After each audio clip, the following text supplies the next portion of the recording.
So today we're going to be talking Andy Warhol. You can see I wore my Warhol shirt, one of them, for you.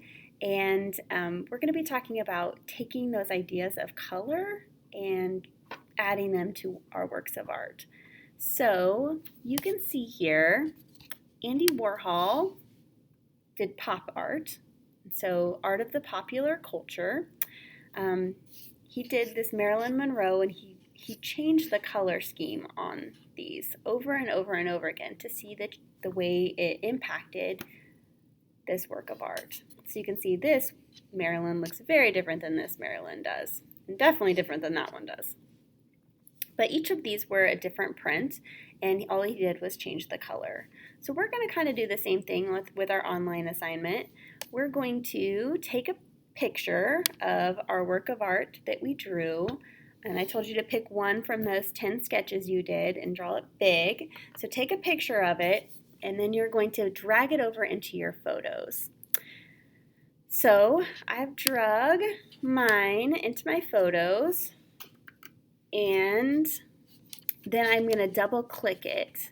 So once I have that, I'm going to double click my photo and then go up here to edit.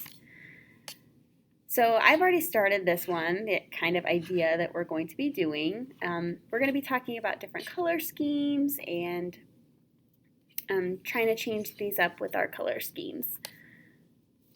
So how to do this, you're going to go up here to this 3 dots, click that, and press markup. And if you use a different photo editing app that works better, that's all good. You can use that. I'm just using markup on photos because that's something that's accessible to everyone. So over here is your pen, and then you change your colors here, and you can change the width of your pen here.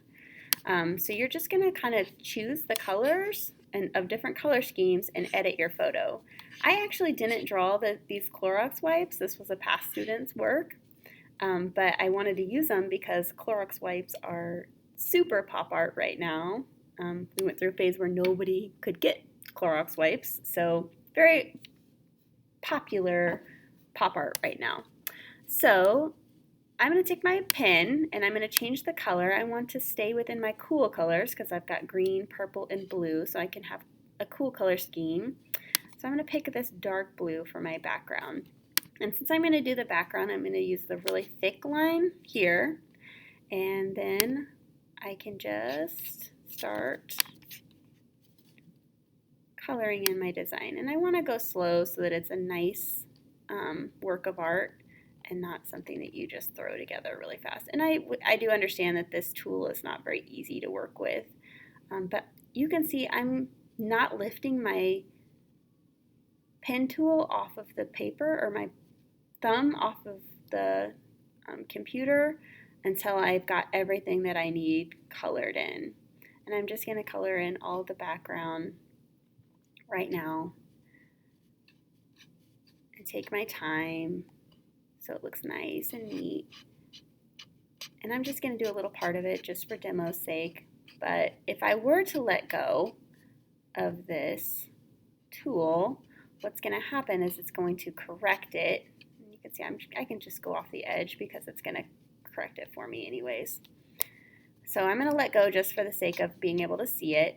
Let go. Now it becomes an image that I can move around. And that's kind of frustrating actually, because when I go to use the pen again and I try to layer over top, it won't do it. So you'll see I have a workaround for that, but kind of annoying.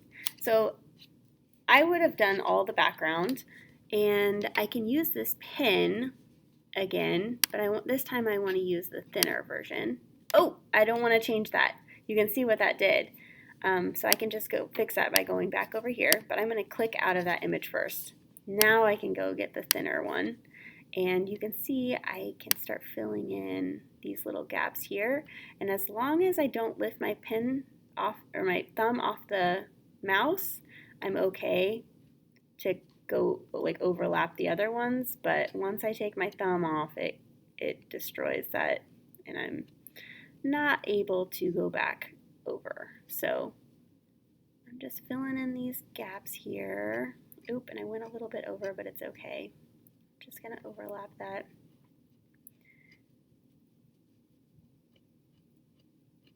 filled in this image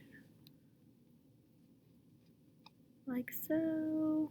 And once I've got all the little gaps gone, I want it to look nice and neat, then I can let it go. And now it's nice and cleaned up, okay? Something that could be really cool is taking another color and going over all of those lines. So I'm going to do that. I'm going to click out of that so I don't change that one up. And I'm going to do like a really light purple, okay? So I have to go over here where there's not anything. You can see if I hover over the blue, it's not going to overlap. So I have to go over here. But then once I get that connected, then I can go over whatever I want to. So I want this to look really pretty rough.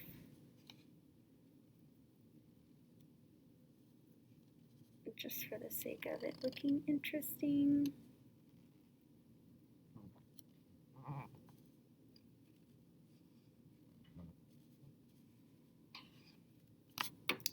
And so now I've got this really interesting image that I will then take a screenshot of and add to the Jamboard. I'm going to do that with multiple color schemes. So save changes, and your goal is to make these look really nice and neat. I did mine pretty fast, so you want yours to look really nice and neat and crisp. Okay, have fun!